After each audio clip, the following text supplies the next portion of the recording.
So I've had the Steam Deck for almost a month at this point, and it's really an amazing device. However, there are some small issues that have been nagging at me since I got this device. And while some of the issues are with the software, other things require some additional hardware. And the deck is honestly loaded to bear when it comes to expansion. It has a microSD card slot. It has a USB Type-C port. It has an audio jack as well as Bluetooth. So let's talk about all the things that I've recently got to make the Steam Deck an even more awesome experience. And one thing to note before we jump into this, links to all the items can be found in the description as well as the companion article on viewsync.com. Now, I make a small commission off of affiliate links as well as the use of the partner link that's down below. Any affiliate links are marked as such. So, okay, with that being said, let's jump into this video. First up, we have a screen protector. Now, this is one of the few items I actually don't have here with me. Because I have the 512 gigabyte device. But if you have the 64 or 256 gig models of the Steam Deck, then you should definitely pick up a screen protector. This is going to be a piece of tempered glass, and you can adhere it right to the screen, and it will protect impact damage and other things on your device. Now, like I said, I have the 512 gig model here, and using a screen protector is not recommended, as you'll lose the benefits of having the anti-glare etched screen that comes exclusive on this model. Now, there are many options on Amazon for a screen protector for the Steam Deck, and typically when I look for a screen protector, I go with a good value and one that is marked as tempered glass. This one seems to be a good model, but again, I don't have this with me and I haven't tried it on mine. Next up, we have headphones. Now, the Steam Deck has built-in Bluetooth as well as a 3.5mm headphone jack. These are my Jabra Elite headphones. They work great. They work on the Steam Deck, and I really love these. They're very comfortable in the ear and they sound phenomenal. Now, as you can see, they fit in your ear without needing anything going around, the cartilage up here. And I really like these headphones. Now, obviously, there is a slight delay here, as there is with any Bluetooth setup, but after a little while, you just get used to the delay. And like I said, these are great sounding headphones that I've been using for quite a long time, actually, almost 2 years. And they work with my Steam Deck. So pretty cool. But if you're looking for more wired fare, why not try out these Sennheiser HD 599 open back headphones? These things are incredible. And again, I've been using them for a few months to my great satisfaction. Not only are they comfortable on my head, they also have replaceable cables that you can just pop out and replace with the 2.5mm jack to 3.5mm. And you can get cables that are relatively short and won't take up a lot of space when you're playing your Steam Deck right here. I have the 512 gig model here. I have 6 AAA titles installed on my internal SSD. That is not very many.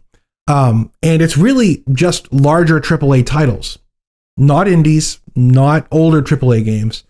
And a few months ago, before the Steam Deck released, I bought a 256 gig microSD card for my Nintendo Switch that I could make backup copies of my games with. Since I now have the deck and I didn't need my Switch for a damn thing anymore, I took the microSD out of the Nintendo and put it in the deck. And once I got a bunch of my games copied over and started trying to play the games from the SD card, I wasn't experiencing the same kind of amazing performance that other outlets have reported. And that's when I realized that I had made a terrible, terrible mistake. See, the microSD that I had is a U3A1 card. And what you want for the Steam Deck is actually a U3A2 card. So I went online and I found this. This is a SanDisk 1TB card. It's rated for A2 speeds, but you might be wondering, well, what the heck is the difference between A1 and A2? Well, a U3 card is rated for a minimum sequential write speed of 30 megabits a second. And you want to make sure that you have at least a U3 card, but that's sequential writing. While that might speed up copying your games from the internal storage or installing your games or downloading them, reading game files from the SD card is decidedly not a sequential affair. That's where the A ranking comes in. Originally created to classify app performance on smartphones, the A ranking provides a classification for minimum random read and write speeds. So an A1 card is rated for 1500 IOPS of read and 500 IOPS of write. An A2 card, on the other hand, is rated for 4000 IOPS of read and 2000 IOPS of write. More than double on both counts. Now, admittedly, the SanDisk is expensive, but I went with the only one that I found that met my needs. 1 terabyte of A2 rated U3 specification from a brand that I trust. But if you're looking for something more affordable, the on-paper specifications of this Lexar should be what you're looking for. Now, keep in mind that I haven't personally vetted this one, so your mileage may vary. Now, if you have an NVMe Steam Deck, I still recommend using your internal storage for larger AAA games and using your SD for indie games and older AAA games. But after all, that's what I'm doing. But if you've got the 64GB model, a 1TB upgrade is a necessity, and it shouldn't matter where you write your games to at that point. All right, next up, we have a battery pack. Now, the internal battery of the Steam Deck is a bit of a mixed bag. On the plus side, since Valve limited themselves to a 45-watt internal battery, they had to really push themselves and their partner at AMD to optimize the deck's APU and software to be judicious with its energy consumption. And I suspect that if you were to use another CPU in the same family of processor, it would absolutely chomp through the 45 watts of the Steam Deck's battery in far less time than the deck actually does. Smaller games that don't tax the system really have an advantage here, able to play games for upwards of 4 hours. I've seen some games even go 7 hours. But none of that changes the reality that massive AAA titles will eat up the entire battery's capacity in about an hour if you want to play at 60 FPS. That's pretty unacceptable. That's why we're here. This is the Tech Smarter external battery pack, rated at 30,000 milliamp hours and 45 watt power delivery. It means that with a single charge of this power pack, you're able to recharge your Steam Deck over 5 times. That's what I'm talking about right there. It's also ruggedized, water resistant, and capable of charging devices other than your Steam Deck. So you can top up your phone, rechargeable controllers, and more. The only 2 downsides that I see with this power pack is that first, it is not TSA compatible, which is not something I noticed until after I purchased this battery. That means that taking this with you on flights is not an option, unfortunately. And the other thing is that it's rather large and heavy. Now, take that for what you will, but I have found that this is a quite handy little battery for road trips. Plus, it has a very bright LED array on the bottom of the thing, so you can use it as a flashlight. It also accepts a charge using the same USB-C 45 watt power delivery charger that your Steam Deck came with, so charging this battery pack is a cinch when the Steam Deck's included charger or the next item on this list. It also came with this kind of chintzy carabiner, not very good. But one of the things that it came with that I actually really like is this braided cable that has a little adapters on it. So you have a micro USB to USB-C, and then you have a USB-C port over here and a Type A adapter. I think this is a really cool little thing, and I've kind of been looking for something like this for a bit. So I like this. This came with this power pack. I like it. As noted already, the Steam Deck is a power-hungry device, capable of chewing through your internal battery in no time. One of the issues that I have faced is when I want to play different places, but want to be on mains power when doing so. I had many other power delivery rated chargers in my house, but sadly, the maximum that any of them could deliver was 18 watts, rather than the necessary 45 watts that the Steam Deck needs. Specifically, the deck wants 20 volts at 2.25 amps from a charger, so I went looking. I've had great luck with Anker chargers, so I decided to pick up this. This is the Anker PIQ 3.0 60 watt charger, and it's 60 watts. Now I say 60 watts because it actually has 2 USB ports on it. The top one is a USB-C port, and this is capable of delivering 45 watts that the deck needs. And the other is Type A, and this can do a maximum of 15 watts. Now, this is okay though. The Type-C port will charge our deck, and the other port can be used to charge your phone at the same time. It has this nice retractable mechanism for the mains connectors. And I really like this charger. It works pretty well. My only complaint with it is that it has a very bright LED on the top of the device when you have it plugged in. But other than that, it works pretty well. Maybe just stick some electrical tape over that and cover the LEDs. It might go without saying, but again, we have USB ports here instead of having a hardwired cable, which is what the Steam Deck's stock charger comes with, a hardwired cable. And I really don't think that there's any excuses for having hardwired cables in the year 2022 in the age of USB-C. But speaking of, let's talk about USB cables. Now, this charger doesn't actually come with a cable, so we're going to need one. And I wanted to opt for a 10-foot cable since the 6-foot one that I've used with the stock charger feels pretty limiting, honestly. I found this USB 2.0 Type-C cable, 10 feet long. Here you go. I don't know if you can see the whole thing, but it's 10 feet long. And it only does USB 2.0 transfer speeds. So it's not going to be good for like, high speed data transfer, but it is well designed and it's able to charge your Steam Deck with absolutely no problem. So I like this thing a lot. All right, next up, I bought this. This is a USB-C hub from OKX. I've never heard of this brand, but it had everything that I wanted and it was relatively inexpensive. I'm happy to report that this works. Everything that I've tried here works great with the Steam Deck. On this side of the device, we have a standard size SD card reader and a micro SD card reader. We have 4 USB Type A ports. 2 of them are USB-C and 2 of them are USB 2.0.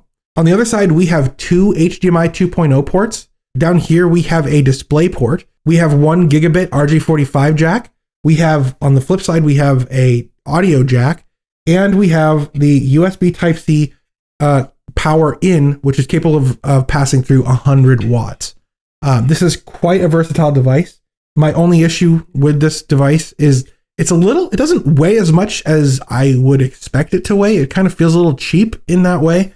And it's hardwired here. Not a fan of hardwired stuff. I'd rather have a port. But I bought this thing really for one reason, because I already had a USB Type-C port. And the reason that I bought this is because it actually has the display port.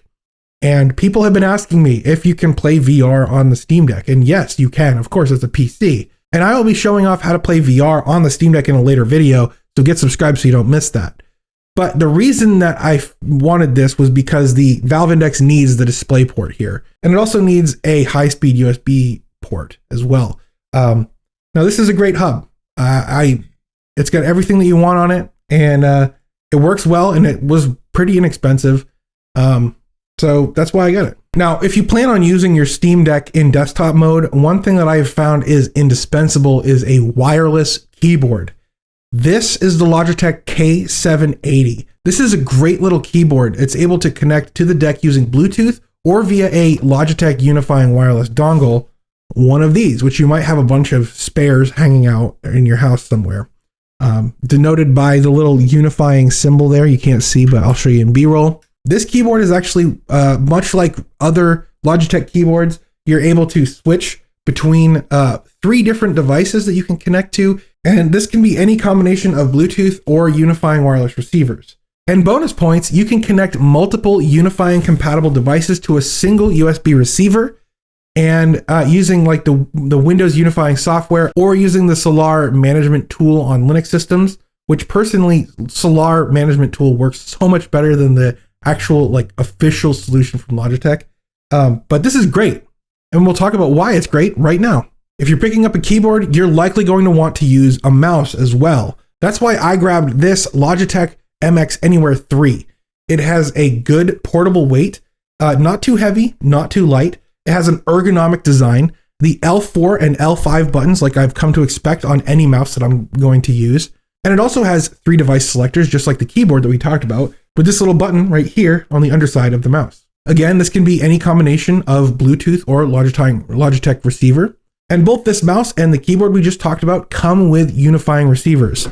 This little thing. So what you can do is actually use the Solar tool on Linux, or you can use the Logitech receiver tool on Windows, and then you can set up one dongle as connection 1 on the mouse and the keyboard, and then set up connection 2 as the other dongle. And using these wireless receivers allows you to switch quickly between using your PC and your Steam Deck. And this single feature has saved me so much time and headache while making these videos for you guys that I think this feature alone is worth the price of entry for these 2 devices. Okay, finally, we have the NexDock 360. Now, NexDock was actually gracious enough to send this thing over. This is the NexDock 360. It looks like a laptop, but it isn't.